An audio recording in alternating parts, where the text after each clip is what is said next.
Just think about that phone in your hand or in your pocket right now.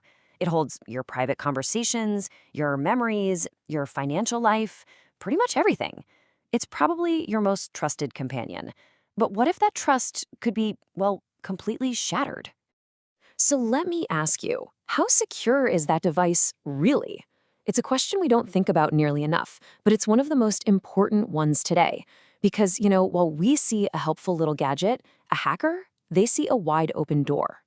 And what's behind that door? Literally everything. We're talking private messages, your entire photo gallery, your real-time location.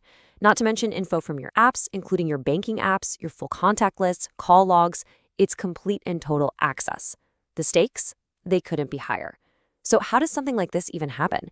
Okay, let's get right into it. To really understand the threat, we're going to walk through a simulated phone hack. This is all based on a demonstration from security researchers, and it's going to show us step by step just how easily a device can be compromised. So here's the setup. On one side, you've got the hacker's device. Think of it as their control panel. And on the other side is the target device, which, yeah, looks and acts exactly like the phone you or I would use every single day. Now, this is super important, okay? What we're about to see is a controlled simulation. It's all happening in a contained virtual lab.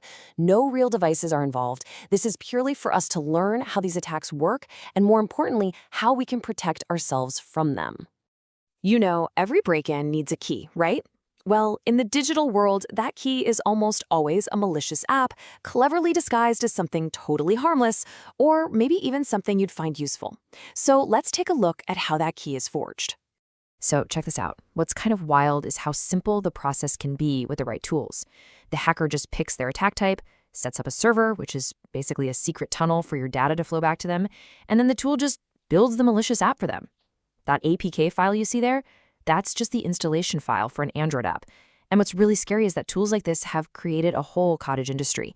They're packaged and sold online, which makes it way too easy for anyone to get into cybercrime.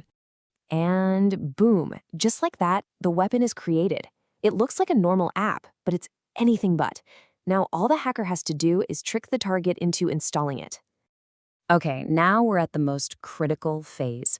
This is the moment the lock is picked, the door swings open, and the hacker waltzes right into your digital life. And it all comes down to a simple tap.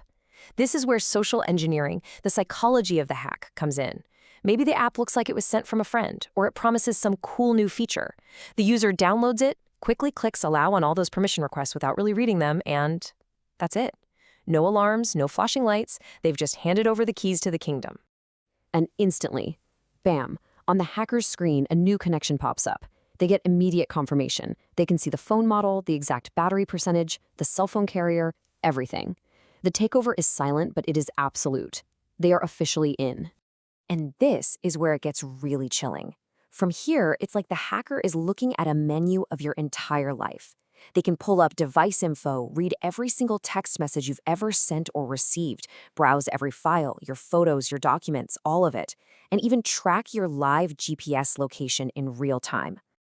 In this specific simulation, information from all 59 apps on the phone was exposed. 59. Just take a second and think about that. We're not just talking about social media. We're talking ride-sharing apps, work tools, and yeah, the most sensitive ones, your financial and banking apps. Okay, I know. Seeing all that is pretty overwhelming, maybe even a little terrifying. But here's the good news. Knowledge is power. Now that we've seen exactly how the threat works, we can talk about the solution. Let's talk about building your digital shield. So here are 5 absolutely essential rules to live by. First, and if you remember nothing else, remember this. Only install apps from official app stores, like the Google Play Store. Second, make sure Google Play Protect is always activated. It's your phone's built-in bodyguard. Third, an extra antivirus app from a trusted brand can add another strong layer of security. Fourth, just be careful about who you let physically use your phone. And finally, listen to your device. If it suddenly starts getting really hot or the battery's draining like crazy, that could be a red flag that something's running in the background. Look, at the end of the day, all these tools are great, but they're not a silver bullet. The single best defense you have is your own awareness. It's about being vigilant and having a healthy dose of skepticism. You are the ultimate gatekeeper for your own device.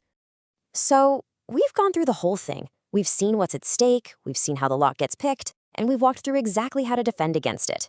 The only real question left is the one you gotta ask yourself: is your most trusted companion actually protected?